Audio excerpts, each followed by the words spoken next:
Hello students, आज हम writing composition के सबसे इम्पॉर्टेंट और सबसे डरावने टॉपिक पे बात करेंगे।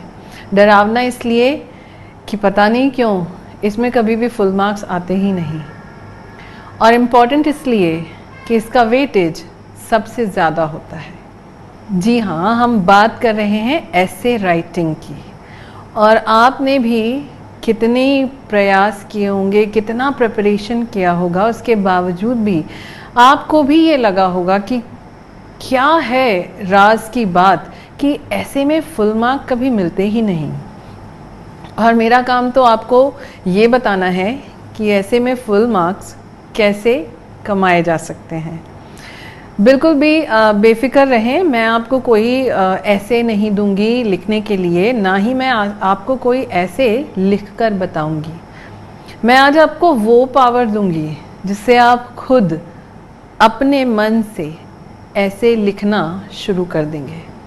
बिकॉज़ मैं आपको यहाँ बताना चाहूँगी कि जो ऐसे होता है, ये जो शब्द है ऐसे, ये एक फ्रेंच शब्द एसेयर में से निकला है और इसका मतलब होता है अ ट्राई, एन अटेम्प्ट।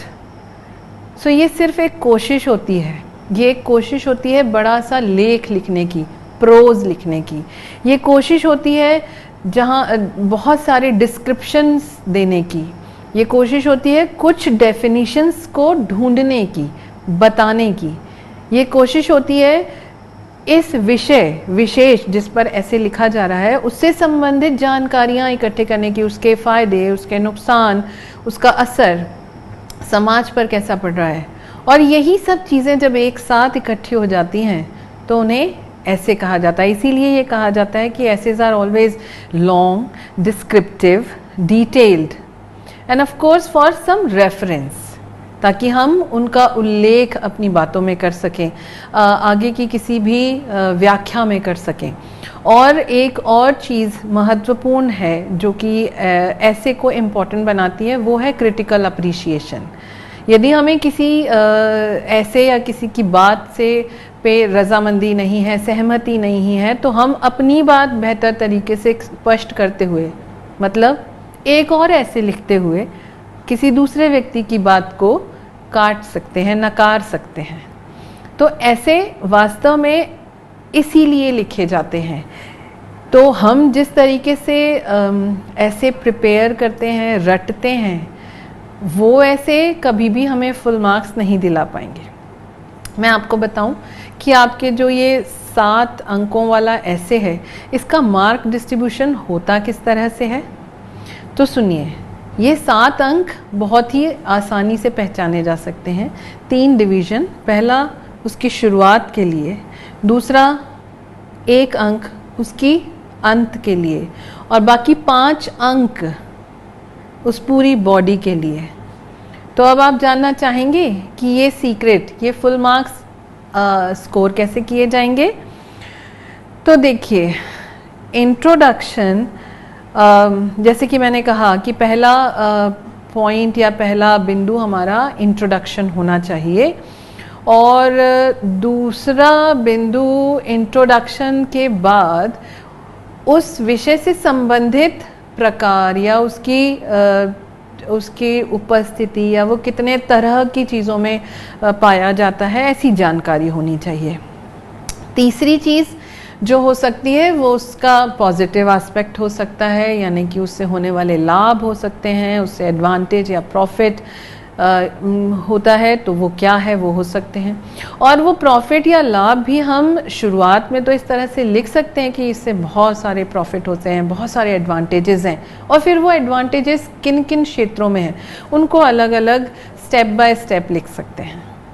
इसी तरह बॉडी का अगला रूप हो जाता है डिसएडवांटेजेस या नेगेटिव फॉर्म्स या लॉसेस।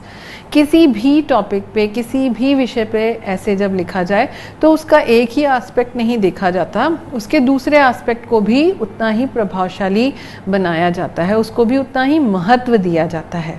तो इस तरह से हम बात करेंगे उसके डिसएडवांटेजेस की, उसके लॉस की, और फिर उनके भी अगर स्टेप्स हैं कि वो किन किन क्षेत्रों में नुकसानदायक हो सकता है, उनकी जानकारी दी जाती है, उनके बारे में लिखा जाता है। और फिर अंत में हम एडवांटेज और डिसएडवांटेज दोनों को ही समाहित करता हुआ एक कंक्लूजन या उपसंहार लिखते हैं, जो हमारी बात को विराम देता है, जो हमारी बात को ख़त्म करता है। तो इस तरीके से एक ऐसे का प्रारूप बनाया जाता है। तो अगर बहुत ही मोटे बिंदुओं या बहुत ही ऐसे लाइक रफ रूप में देखा जाए तो सिर्फ 5 बिंदु नज़र आए: इंट्रोडक्शन, कनेक्शन, एडवांटेज या प्लस पॉइंट, डिसएडवांटेज या नेगेटिव पॉइंट और कंक्लूजन। That's it.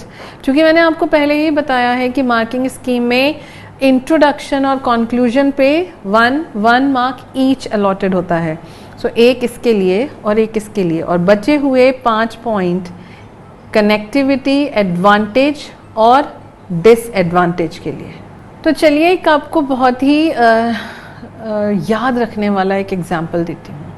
यदि मान लीजिए जो भी विषय हमें ऐसे के लिए दिया गया है वो एक व्यक्ति है, एक इंसान है, तो जो इंट्रोडक्शन होता है ना वो उसका हेड पोर्शन है। ठीक है। तो किसी भी टॉपिक पे अगर उसकी जानकारी देनी है तो डेफिनीशंस या उसके बारे में आपको जो भी कुछ बेसिक पता है वो इंट्रोडक्शन में लिखा जाता है। अगर हमें उसके काइंड्स ऑफ या प्रकार बताने हैं कि ये कितने प्रकारों के होते हैं तो वो नेक का काम करता है, गर्दन का काम करता है।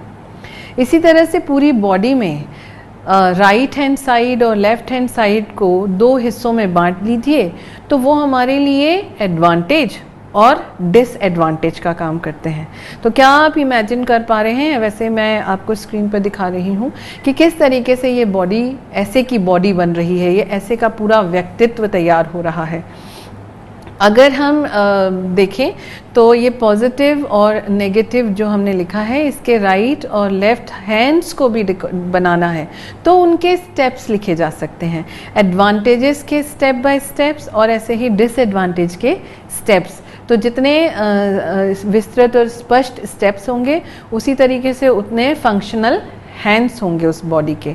और कंक्लूजन में हम चूंकि एडवांटेज और डिसएडवांटेज दोनों को ही सम्मिलित करते हुए ख़त्म करते हैं तो उसे हम एक तरीके से ये मान लें कि इस बॉडी के दोनों लेग्स जो एडवांटेज पॉजिटिव साइड से जुड़ा हुआ हो और नेगेटिव साइड से जुड़ा हुआ हो, सो पॉजिटिव और नेगेटिव साइड के लेग्स बनकर ये पूरी बॉडी कंप्लीट होती है। So do you understand now?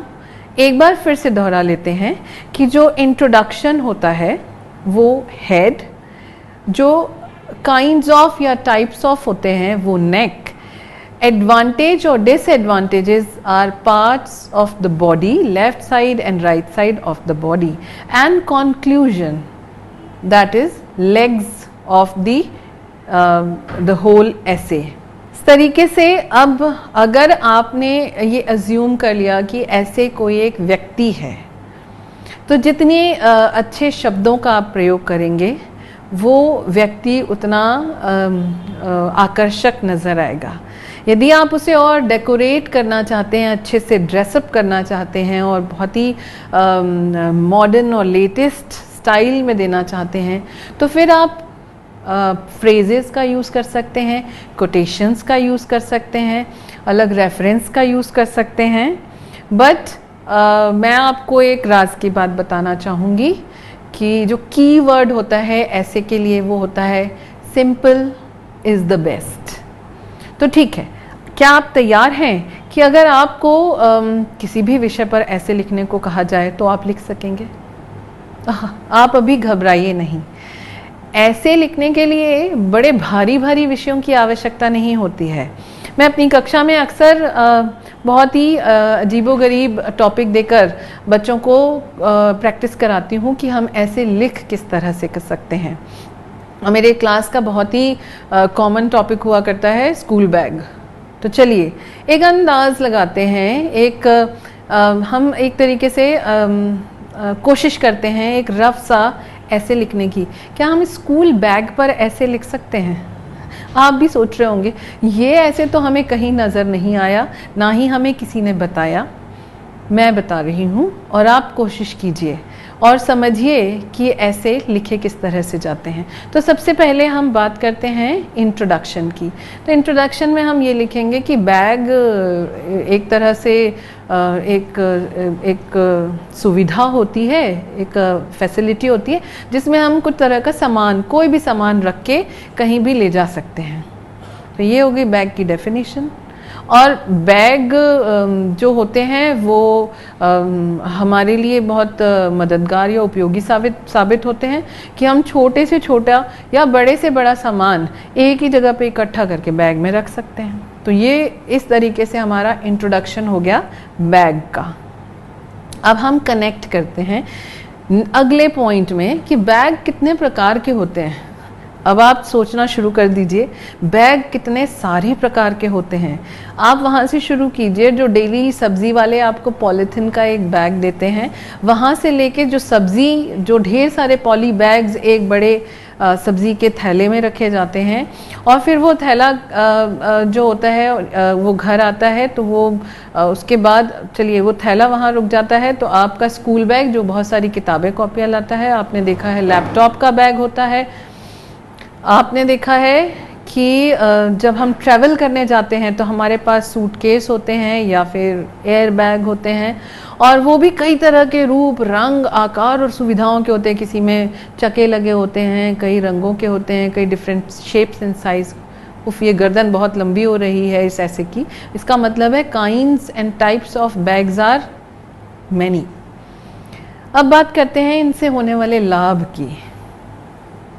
Bag लाभकारी हैं अगर बैग ऐसे हों कि उनका खुद का वज़न ना हो, तो ही हम उनमें रखे हुए सामान को आसानी से ले जा सकें। अगर बैग खुद ही भारी हो जाए तो फिर मुश्किल हो सकती है। इसलिए ये कि वो उनका लाभ तभी है जब वो आकार में, दिखने में छोटे हों, पर उनमें ऐसे कंपार्टमेंट हो या ऐसी सुविधा हो कि जो उनको बाद में हम एक्सपैंड कर सकें। ठीक है। और इसके अलावा इनको ले जाना कहीं भी एक स्थान से दूसरे स्थान तक, उसमें रखना सामान जो है वो जा सके एक स्थान से दूसरे स्थान तक, वाटर प्रूफ हो, जिससे हमारा सामान ख़राब ना हो पानी से। और इस तरह की कई सुविधाएं जो हम बैग्स में ढूंढ सकते हैं। ये भी कह सकते हैं कि कीमत उनकी कम हो, रीजनेबल टू पॉकेट हो। और अब बात करेंगे नेक्स्ट पार्ट की, डिसएडवांटेजेस ऑफ बैग। आप क्या सोचते हैं क्या डिसएडवांटेजेस हो सकते हैं बैग्स के? सबसे पहले तो फैंसी बैग्स, जो दिखते तो बहुत ही आकर्षक हैं, पर अगर वो मजबूत नहीं हुए तो उनके इतने फैंसी होने का कोई मतलब नहीं होता। अगर बैग मजबूत नहीं है और बैग में वो सुविधाएं नहीं हैं जो हमें चाहिए, जैसे कि उठाने के लिए ना ही सिर्फ वो एक हाथ से, जबकि पीठ पर भी उठाया जा सके या उसे समय आने पर रोल भी किया जा सके, तो इस तरह की सुविधाएं देने नहीं हैं तो बैग हमारे काम का नहीं है। बैग लॉन्ग लास्टिंग भी होने चाहिए। ऐसा नहीं कि बैग की जो लाइफ है वो बहुत कम है, बस 1 या 2 बार उपयोग करने के बाद अब उसकी क्वालिटी इतनी ख़राब होती है कि हम दोबारा उसे उपयोग ही नहीं कर पाते। तो अब ये हो गए बैग के डिसएडवांटेजेस। तो चलिए अब हम कंक्लूड करते हैं। भाई ये बैग कहाँ से जिम्मेदार हो गया कि उसकी बुराइयां और अच्छाइयां देखें? ये तो हम हैं जो हम चूज करके लेकर आएंगे। तो हमारा कंक्लूजन ये होता है कि जब हम बैग खरीदने जाएं तो हमें देखना चाहिए कि बैग कितना ड्यूरेबल है, कितना रीजनेबल है, कितना यूजफुल है हमारे लिए, और फिर उस तरीके से बैग को खरीदना चाहिए। क्या कहते हैं, बैग का ऐसे तैयार हो गया या नहीं? आप चाहें तो बॉटल पे ऐसे बनाइए, वाटर बॉटल पे सोचिए। बॉटल जो पानी रखने के लिए होती है, कई प्रकार की होती है। लाभ, आसानी से ले जा सकते। हानि, अगर कांच की हुई तो। और कंक्लूजन, बॉटल हमें उपयोगिता के आधार पर ही लेनी चाहिए, छोटी से लेके बड़ी तक, सुविधा के अनुसार। तो आप विषय चुनिए। अगर इस फॉर्मेट, जो मैं आपको एक तरीका बता रही हूँ, अगर इस तरीके से आपने कोई भी विषय चुना तो ऐसे लिखा जा सकता है, बनाया जा सकता है। और वैसे भी सामान्य तौर पे जो हमारे ऐसे होते हैं, जो हमारा मोस्ट फेवरेट है वंडर्स ऑफ साइंस, जो पता नहीं कितने सालों से हमारा हर साल आ जाता है परीक्षा में, और हमें चूँकि हमने कई बार ट्राई किया हुआ है तो हम एक बार और ट्राई कर लेते हैं, और हम हर बार ऐसे ही तो करते हैं कि what is science, because we are living in the age of science. What are the connection where there are many kinds of many parts, many branches of science are available, that is used as the neck.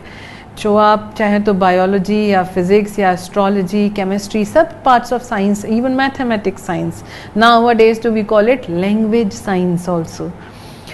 अब advantages की बात करते हैं तो science ने हमें बहुत सारी सुविधाएं दी हैं. We talk about transportation, communication, medical aids, और भी बहुत सारी सुविधाएं, computer, radio, television, so like from health to entertainment, like many advantages. So when we write about advantages, a lot of steps are involved there in science essay.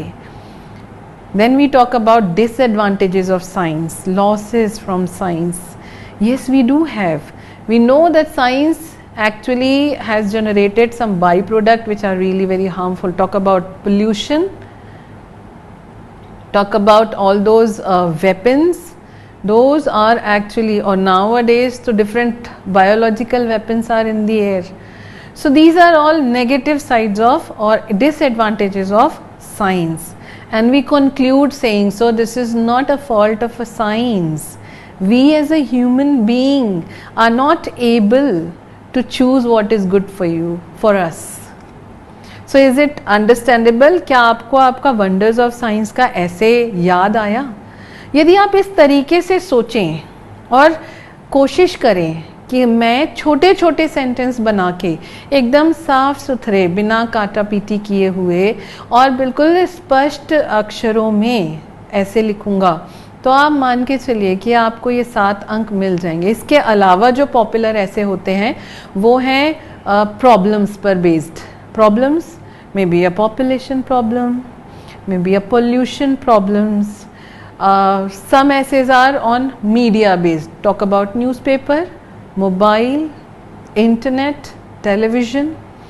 इसी के अलावा कुछ ऐसे होते हैं जो कि स्पोर्ट्स, हेल्थ, एनवायरनमेंट से रिलेटेड होते हैं, और फिर आखिरी में ड्रीम्स. तो अगर आप मेजरली किसी इन कैटेगरीज पर ऐसे याद करें, ऑफ कोर्स आपको जो रेडीमेड ऐसे मटेरियल मिलता है उन्हें आप पढ़िए, उससे आपको मदद मिलेगी वोकैबुलरी एनरिच करने की. क्योंकि जैसे मैंने आपसे बात करी, मैंने कहा एडवांटेजेस और डिसएडवांटेजेस.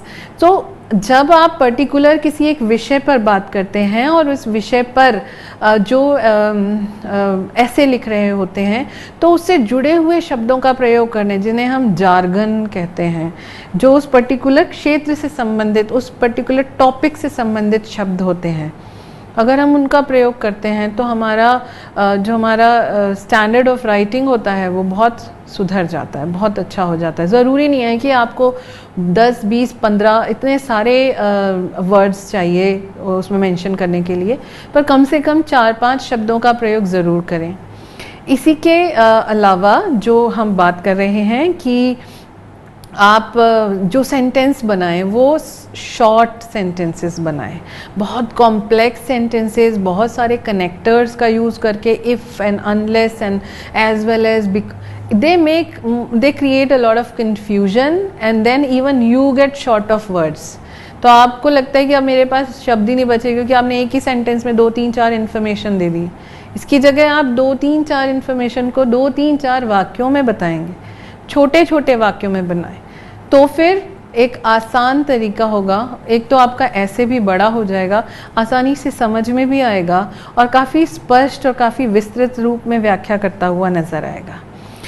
अब हम बात करते हैं कि ऐसे लिखते समय हमें किन किन बातों का ध्यान रखना चाहिए. मुझे लगता है कि यदि आप इन सब बातों का ध्यान रखेंगे ना, तो आप सच में 7 में से 7 फुल मार्क्स स्कोर कर सकेंगे. मैंने आपको पहले भी बताया है कि जो ऐसे होता है वो it's just an attempt, it is just a trial. So अगर हम ट्राई ही कर रहे हैं तो it is your own opinion, हमें किसी और के ओपिनियन की आवश्यकता नहीं है, but your opinion should be in detail format. Like आप उसके बारे में जितना कुछ जानकारी इकट्ठा कर सकते हैं और वहाँ पे ऐसे में बता सकते हैं, वो ज़रूरी है। There is no fix definition for ऐसे thing or not even a size. हमने एक राइटर हैं इंग्लिश के, फ्रांसिस बेकन, जिनके हमने एक पैराग्राफ से ज़्यादा बड़े ऐसे नहीं देखे। साइज़ में एक पैराग्राफ जैसा दिखते हैं उसमें होते 2-3 पैराग्राफ्स हैं और बल्कि ज़्यादा, पर उसमें जो कुछ लिखा होता है ना, यदि उनकी व्याख्या करने लगें तो 10 पेजेस भरे जा सकते हैं और शायद उससे भी ज़्यादा। तो ये साइज़ कितना छोटा सा है पर उसके अंदर लिखी हुई बातें अनंत। ऐसे ही बड़े बड़े 10,000 शब्दों के और 50,000 शब्दों वाले ऐसे भी लिखने पड़ते हैं अगर आप बड़े यूनिवर्सिटीज़ एंड कॉलेजेस के लिए एकेडमिक ऐसे लिख रहे हैं तो there is no fix size for ऐसे। व्हाट इज़ इम्पॉर्टेंट, जब भी किसी टॉपिक पर आप लिख रहे हैं, फॉर एग्जाम्पल अगर आप बैग पर लिख रहे हैं तो आप ये मत लिखिए कि कांच का बैग हो सकता है, क्योंकि वो बॉटल के लिए था, बैग के लिए नहीं। सो आपके टॉपिक पे जो भी इंफॉर्मेशन हो वो उससे संबंधित हो, रेलेवेंट इंफॉर्मेशन देना ज़रूरी है। इसके अलावा आपका सेंटेंस कंस्ट्रक्शन जो होता है हो आपके ऐसे के लिए वो बहुत ही क्लियर हो, उसमें बहुत कन्फ्यूजन या कॉन्ट्राडिक्टरी स्टेटमेंट्स ना हो कि आप एक ही जगह पर कोई एक बात कह रहे हैं और उसके आगे जाके वही बात आप कॉन्ट्राडिक्ट कर रहे हैं और विरोधाभास प्रस्तुत कर रहे हैं। और सबसे इम्पोर्टेंट बात, आप जो कुछ भी लिखें अपने मन से लिखेंगे तो आपको मेक श्योर करना पड़ेगा कि आप उसमें कोई भी स्पेलिंग के एरर्स ना करें। कि आप जब बहुत अच्छा ऐसे लिखते हैं, सब कुछ बहुत बढ़िया लिखते हैं, तो फिर हम टीचर्स एक माइक्रोस्कोप या बोले एक मैग्नीफाइंग ग्लास लगा के ढूंढने लगते हैं कि अब आपकी पंक्चुएशन की क्या मिस्टेक है या आपकी स्पेलिंग की क्या एरर्स हैं। सो अवॉइड दैट। और अगर आप वो भी अवॉइड कर पाए और उससे बच पाए तो ये गारंटी है कि आपको 7 अंक पाने से कोई नहीं रोक सकता। सबसे आखिरी चीज़, practice makes a man perfect. So आप जितनी बार लिख कर देखेंगे, प्रैक्टिस करेंगे, तो आपका कॉन्फिडेंस बढ़ेगा और आपसे किसी भी विषय पर किसी भी समय कोई भी व्यक्ति ऐसे लिखने को कहे तो आप आसानी से एक बहुत ही डिटेल एंड एक्सप्लेन्ड ऐसे लिख सकते हैं। तो फिर क्या आप तैयार हैं ऐसे में फुल मार्क्स स्कोर करने के लिए? मुझे बताइएगा ज़रूर। जब आपने इस तरीके से ऐसे लिखने का प्रयास किया तो आपको कैसा लगा, और अगर आपने खुद को अपने आप को अंक देने चाहे तो कितने दिए? अगर 7 से कम अंक आए तो मेरी शुभकामनाएं आप ले लीजिए कि आप उसको इम्प्रूव करें, कि आप 7 फुल मार्क्स स्कोर कर सकें। सो all the very best and thank you.